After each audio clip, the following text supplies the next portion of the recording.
Good morning, partners in crime. It's great to have you with us today. I am excited today to welcome Janet Roberts. Welcome, Janet.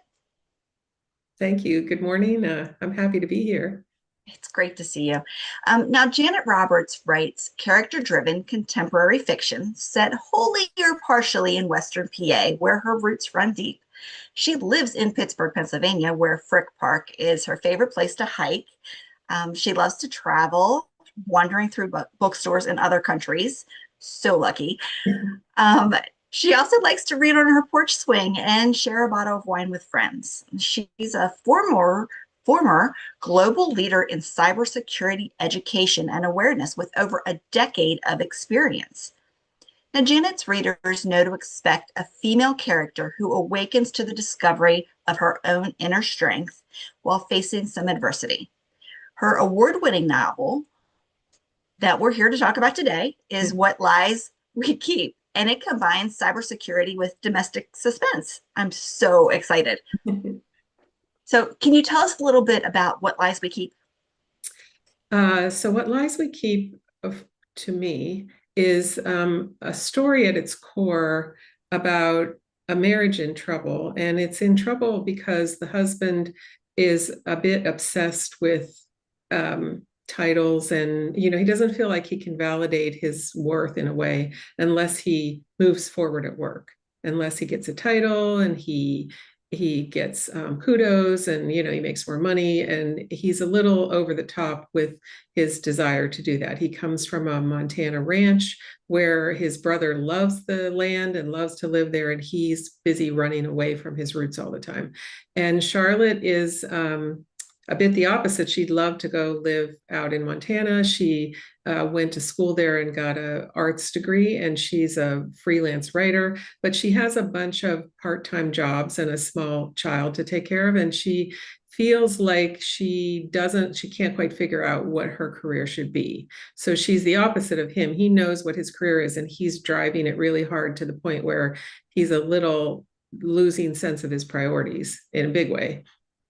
And she knows what her priorities are, but she can't quite find herself as a just not as just a mom and a wife, but as her own, sort of entity of her own. And so something he's about to make a huge mistake that's going to explode the tensions that are already there between them. Yeah, it was really sad to watch that kind of Yeah. crumble Mm-hmm. um, and the lies. Yeah. This book really focuses on lying in a relationship at work, just across the board. Right. So, Sometimes people don't think of it. They make jokes about white lies or small and omissions and things like that. And so there's probably every level of that sort of thing in this book. Yeah. now, the beginning of the book, we start out with a huge lie Yes, um, big one. Yeah. that has to do with Ted and his brother Jesse. Can you Yes. can you tell us a little bit about that and why it was important to start with that one? So I think that if Ted does something that's outrageous, he risks his marriage and his job and everything. And the first thing I would ask as a reader, and I would think other readers would ask, is why? Why would you do that? And a character needs to be dimensional. Even if you don't like them, the reader wants to cheer for them to have some sort of redemption, or you know what I mean, or have a reason that maybe they still did the wrong thing. And so Jesse is Ted's reason to put so much at risk. And Ted believes that Jesse doesn't know the secret that his father left with him. And his father left him the ranch when he died, and he should have given it to Jesse because Jesse loves it and he works on it and all that kind of stuff. And he left it to Ted with some caveat that Ted couldn't give it to Jesse for like 5 years because the father kept trying to get Ted to come home. So now Ted has the ranch is in trouble. It needs money. Ted needs money for that. Ted wants to be bigger and more important at work.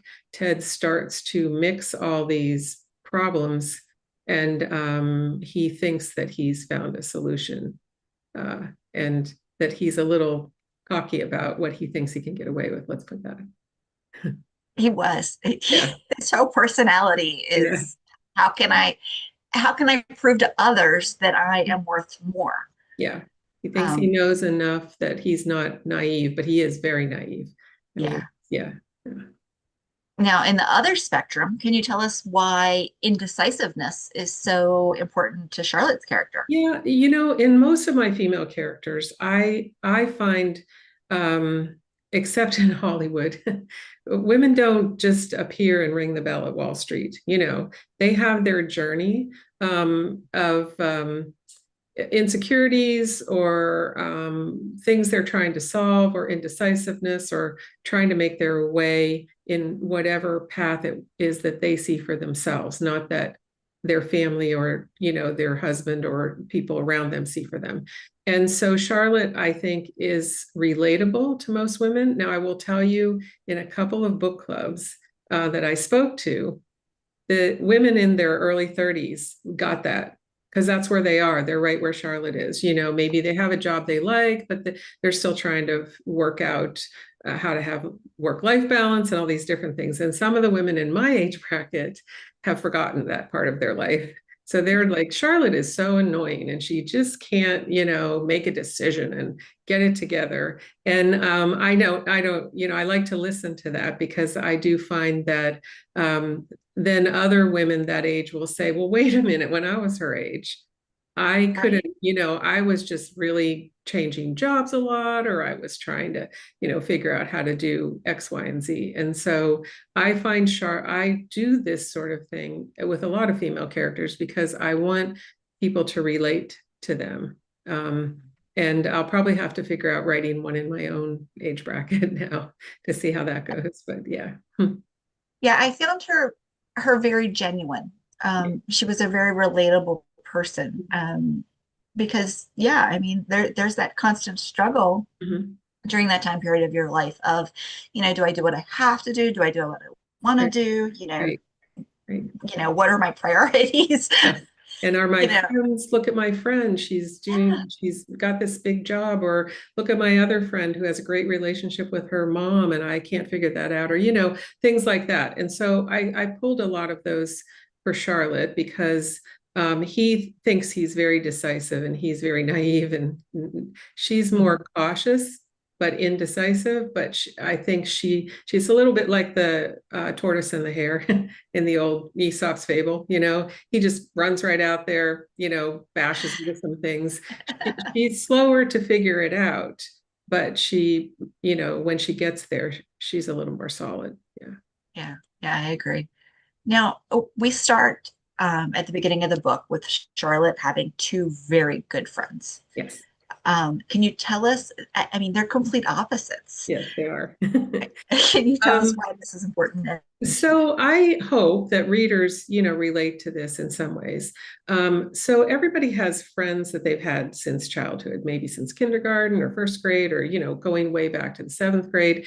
And sometimes those relationships remain. They usually remain in a good shape if you make the friendship the priority, you know. But sometimes you and that person grow apart, and then every time you come back together, what you have is the nostalgia and the memories, and you maybe have you know, and especially in our culture today, you know, there's a lot of divisive things going on, and people being very passionate about, you know, whatever their path is. And so I think that Leah represents something that Charlotte and Leah want to hang on to, but they've gone in different directions with different ethics and different, you know, paths and that sort of thing. And they just keep falling back into their memories without being able to move the relationship forward. Grace, on the other hand, is the friend that you now pick in the place that you are at as an adult in your life. And for Charlotte, she doesn't have a good relationship with her mother, and Grace is a little bit older. So Grace is the person that you start working somewhere and you become very good friends with them, and you wish that you could have this same relationship with the person you've had since kindergarten, but you don't. And so Grace is the person that she feels more comfortable to go to. She's kind of a quasi mother figure, quasi friend. And so I kind of set them up for people to kind of relate to the fact that you do develop friendships throughout your life. And sometimes you can hold the ones you've always had, and sometimes they just uh, dissipate for no reason that you want. But that doesn't mean that you're left stranded on an island with no friends, because you've also been developing, other people who come and step in at the right moment in your life and provide the support that you need. Yeah, they were wonderful. And I loved Grace. I love She Grace was such a too. Yeah, sweetheart. Yeah. I did. Yeah. Um, and then so they had the friend Shay as well. Yes. Shay to Um, me is the hero of the story in a way. So, yes. Because he's just such a loving person. he's And good. to both um, Ted and Charlotte. And he's stuck in a bad position. Everybody's been stuck in that position where your friends split or separate or have a big whopping fight, and you are stuck, in between the two of them because they're both your friends. Yeah. Yeah. Yeah, So I felt so much for him, the poor guy. yeah. And I wanted him to be dimensional. Like nobody would hear from a guy like Ted, who's your friend, a confession of what he did and just say, oh man, well, I'm still your friend. No, I mean, Che got mad at him and he almost walked away from the friendship, and he had his own struggle around that. But then I think he decided, well, I'm going to give him grace. I'm going to give him the benefit of the doubt. And I'm a smart guy. So I'm going to see if I can prove that he isn't. I mean, Ted did make a bad decision, but then he got set up for something he didn't do. So trying not to give too many spoilers. So Shay says, I think their friendship hangs on whether Shay can fully come to believe him. And he's not able to do that until he dips his own smarts and his own expertise in there to take a look, but he doesn't abandon him, but he is angry with him. Oh yeah. And I thought it was so funny because Ted really put a lot on Charlotte and Shay when he Mhm. was like, "Oh, well, yeah, I lied about this and this and this. Yeah, Oh, and yeah, this and yeah, this and but I didn't lie about this." right, Like, right. oh my gosh, are you kidding Right. me?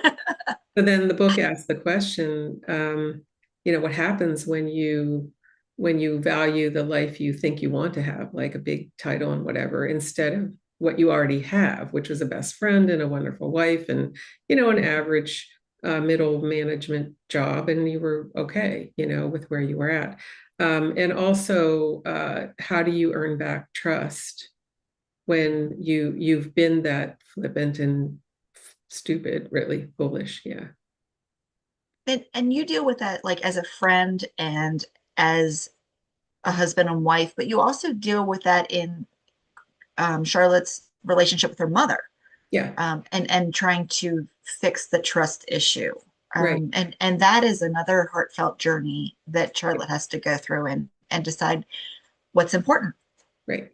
I felt like what Ted did was in his bad decision was sort of push a button and then it cascaded out so that Charlotte and her mother were dancing around these relationship problems and never addressing them. But now, uh, like any mother, she's like, leave him, get out, divorce him, I'll pay for it.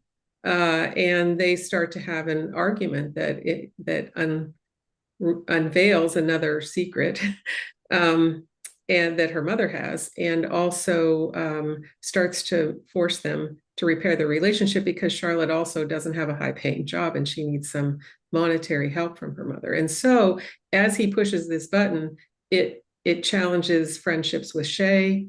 It reveals things that the mother, Leah, other people have been hiding, and it's a bit of like a volcano, and out comes the lava, and it keeps rolling, and so that's because one lie can beget another, or can uncover a secret that somebody may never have admitted to.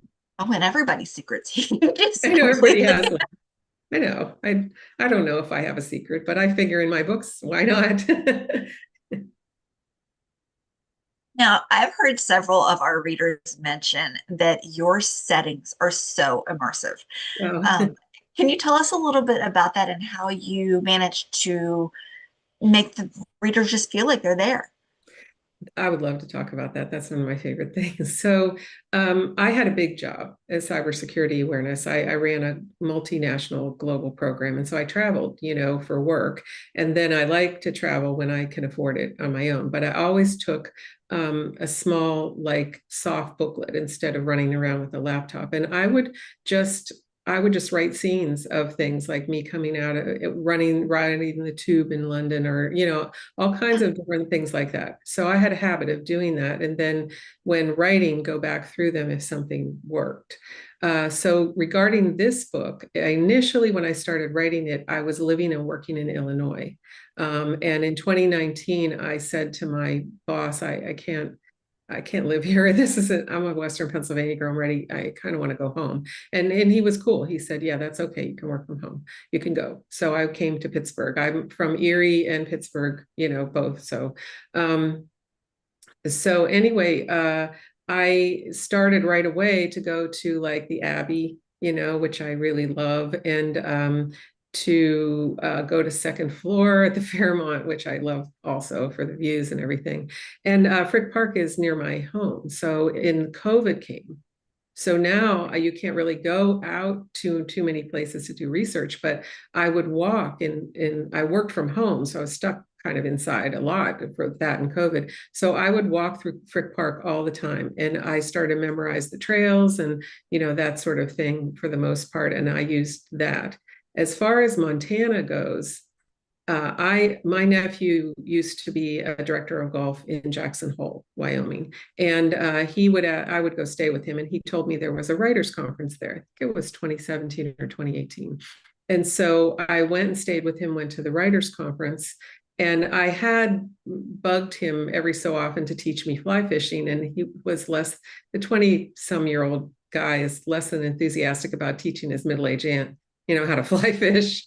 But the keynote speaker at the conference was Peter Heller. And if you've ever read Peter Heller's work, The Painter is one of my favorite. It's about a fly fisher, right? Okay. So Peter Heller walked over at a happy hour to our table and started talking to us. And he and my nephew talked about fly fishing. And he said, when are you going to take your aunt fly fishing? Just out of nowhere.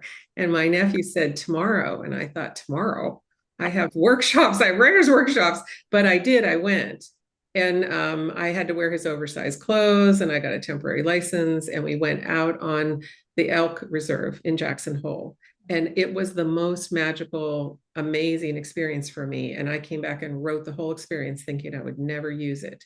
And when I reached a point where Ted needs to go off and, as the Irish would say, have a word with himself, I said, I can use this. He can go there. It's beautiful. And so chapter 30 is actually my experience, although Ted's a better fly fisher, out there. So that's where I got that. I actually did that. And it was something that I could feel and smell and think, and then when I was done with the writer's workshop, I still had some vacation time. So I rented a car and I went over to Montana. I drove through, Yellowstone, and went to Bozeman and hiked a little with my cousin's stepson, and then went down to Livingston. And there wasn't any hotel rooms that weekend. So I ended up out in this tiny town called Big Timber, because there was this ancient, like, hotel from the 1800s with a saloon, a whole 9 yards, one main street. I was entranced with it. So I sat in that saloon and started to work on the book. Was in pieces then, and I just couldn't figure out where Ted was going to be from. What would he run away from that he would think corporate life or city life was so great and he would want to, change that way. And so I sat there and I thought, I think this is it. I can't really ask somebody, could I come hang out on your ranch? But I did. I started to write from there, and to, drive around and to do research on ranching and watch YouTube videos on it and all that. And that's kind of how I came up with the Montana angle. So yeah. Yeah. Wow. So That I love sounds so doing that. I love doing it. I will always try to use different pieces of travel when I can travel. And I have a newsletter, and I usually put travel and cybersecurity tips, and somewhere in the middle is my book, because I don't really like to use it just to sell. I like readers to get something out of my newsletter. So Okay, what is your most recent cybersecurity tip from your newsletter? um did I put, oh, sharenting. It's when parents share too much about their children on social media and how dangerous that is. So Oh yeah. I did last month, and I used a study by the Cleveland Clinic, and then I put tips, and I put, I have shared that with people I know, but if they're very addicted to social media, they get mad at you.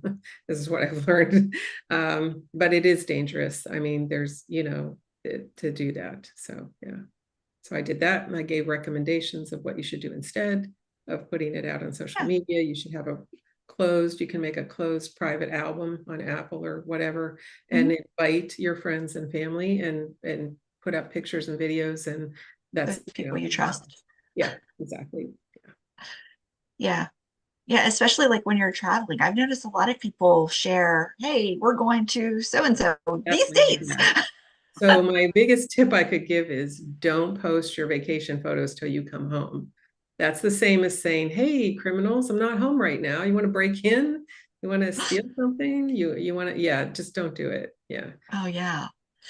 Now, so Ted's occupation, obviously, so you did his background from Montana, and you shared how you know about that, and you were a cybersecurity expert, so you know about his job. But what about Charlotte? Her jobs are more So I have writing. my undergrad is I'm a Pennsylvania girl, so my undergrad is from Temple University in journalism. My master's is from what used to be Edinburgh University. I think it's Penn West or something now, in communications. I had small jobs as a journalist. I did freelance writing when I was working my other jobs to pick up extra money. I have worked a little bit in some media relations and PR, and just I changed jobs a lot until I found cybersecurity.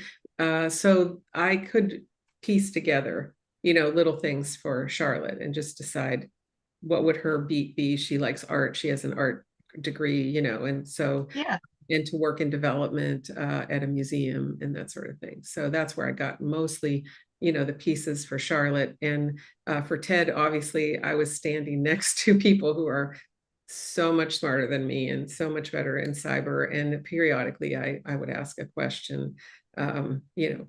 If this happened, could that happen? Would this work? It is fiction, so some of it, probably could happen, but probably wouldn't in a good company. But yeah, hopefully, yeah. Yeah, you kind of went from it sounds like you kind of went from Charlotte's career to Ted's career. Just kind of Yeah, kind of, yeah, yeah. that's really cool. Now, your book was recently re-released. Yes. Um, so can you tell us a little bit, are there any differences in the content? No, except I made a mistake in labeling one of the trails in Frick Park. I don't know why. I don't know where my head was at, but I caught it when we were doing the audiobook and I was rereading. So Mhm. I would say I made one correction, but the content is exactly the same. The book jacket is similar, but I had someone lift the color a little, like highlight it a little bit. And the bridge is the Roberto Clemente Bridge, the famous bridge in Pittsburgh. Although I did see one reviewer think it was a Fort Pitt Bridge, and that's okay too. I mean, we have a lot of bridges here, so if it's yellow and it looks like a bridge, you could pick any one of about four of them. And then I had by that time won about 5 awards. And so I asked the designer to take off some of the other things that were on there and, just update the book jacket.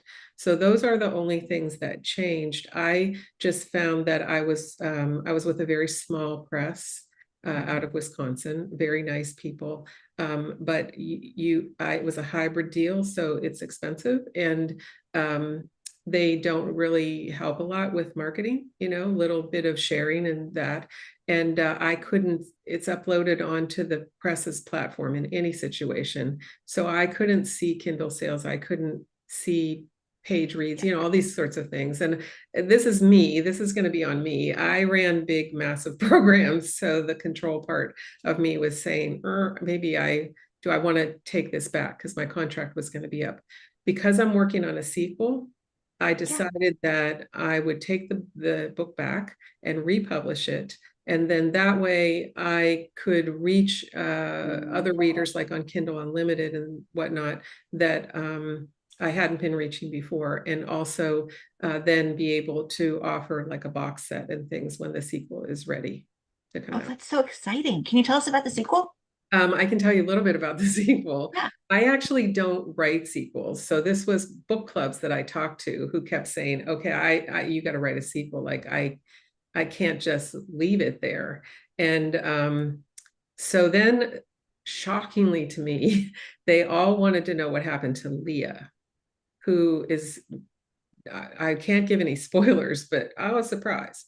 So I had to go back and think about it because I'm usually when I'm done with a book, right? But I started to have some ideas about what would happen to Leah. So, to not go too far spoilers, Leah does end up in prison.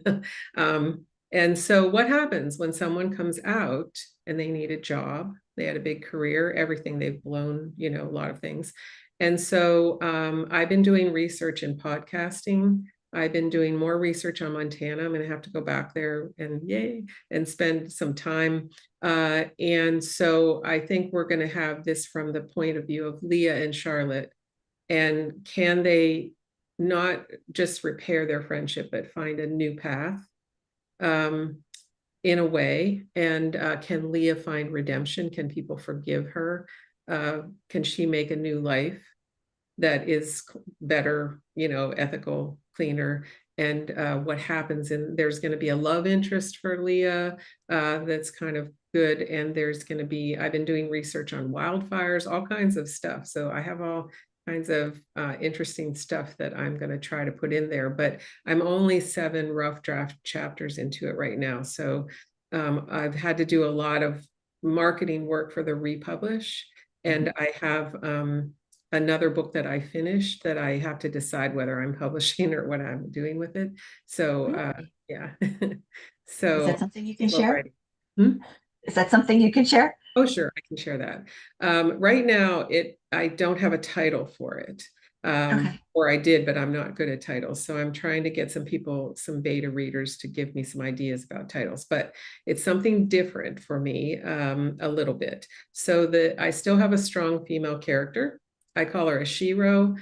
She has magical abilities. I'm using magical realism, but I'm also using cybersecurity. So it's got cyber magical twist with a shero, and it starts in London and then it moves over to the US.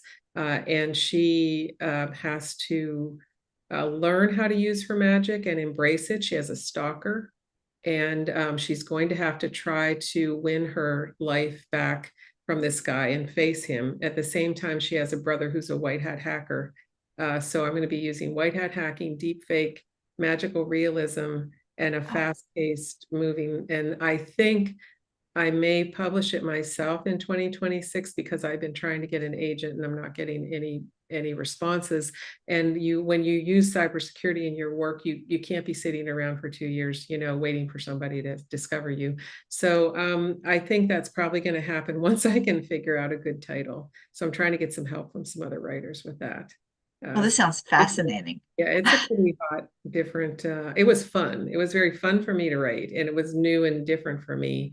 It could end up being a series or just have a sequel. I'm not that far along yet. And I have taken one of my older books and I reread it and cleaned it up, elevated the writing, improved it, and I'm getting a new book jacket. So probably in the next month or so, I'll just quietly swap out on Amazon and upload that and start to try to market it. But it's no cybersecurity. It's one of my older, just women's fiction, kind of books too. So Goodness gracious, you've been so I know, busy. busy. I'm supposed to be retired, but I don't know how to do that. No, I waited all my life to be able to just write. So I have lots of projects. I have another project I'm doing research for that's going to take me to Ireland in October-ish.